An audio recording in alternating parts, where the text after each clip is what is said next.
Okay, it's finally happening.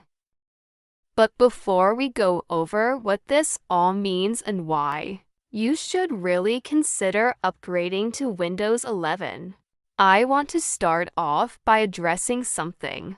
I'm sure many people were quick to assume that this meant one of two things: end users who didn't upgrade vulnerable to attacks. Both of these assumptions are wrong.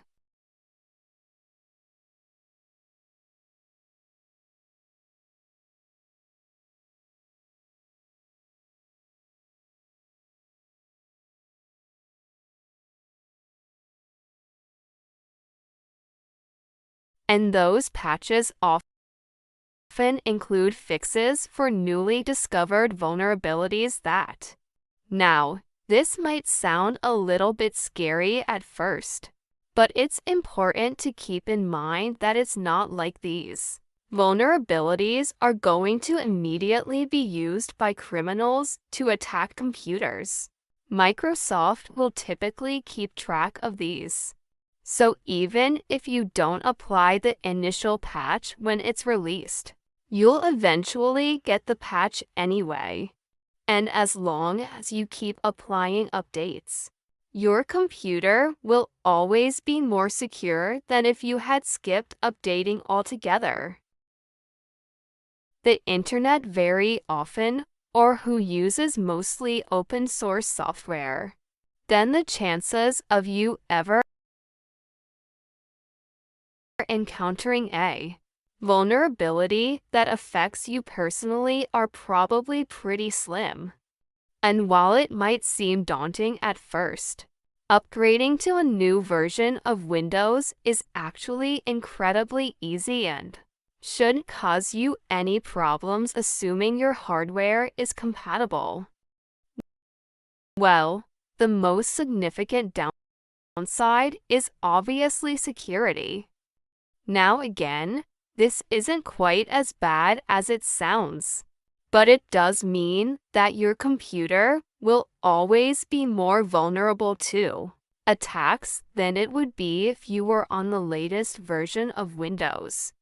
This means that you're going to miss out on all the new features that Microsoft is planning to introduce in the future. It also means that you're unlikely to receive any quality of life. In essence, Windows 10 is essentially going to be put on life support now, and it's just going to limp along until Microsoft decides to pull the plug completely. Another downside to sticking with Windows 10 is that in the future, Microsoft could decide to start charging money for support. This isn't something that they've done in the past, but there's no guarantee that they won't do it in the future. There's also the possibility that third-party software could start dropping support for Windows 10, which could cause some issues with compatibility. And lastly, continuing to use Windows 10 could also lead to increased system instability. Receiving any updates that could fix bugs or improve stability. Now, despite all of these downsides, like I mentioned earlier, for example, if you primarily use Chrome and Firefox for all of your internet browsing, then the chances of you ever encountering a vulnerability that affects you personally are fairly slim. That's because both Chrome and Firefox have automatic updates, and they usually patch vulnerabilities pretty quickly.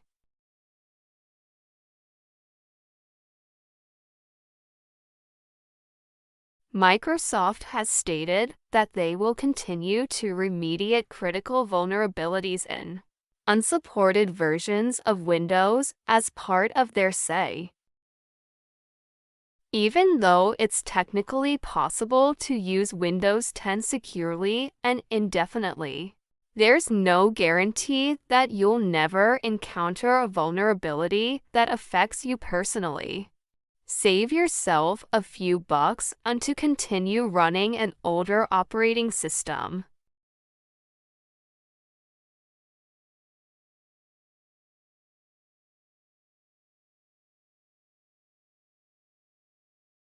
Microsoft has stated that they'll provide 5 years of security updates for Windows 11 Home and 6 years of security updates for Windows 11 Pro. And it's likely that Microsoft will continue to extend support for Windows 11 beyond that. So you can be confident knowing that your computer will be secure for many years to come. I know there's been a lot of talk about whether or not Windows 11 is worth upgrading to. But in my opinion, the answer is yes.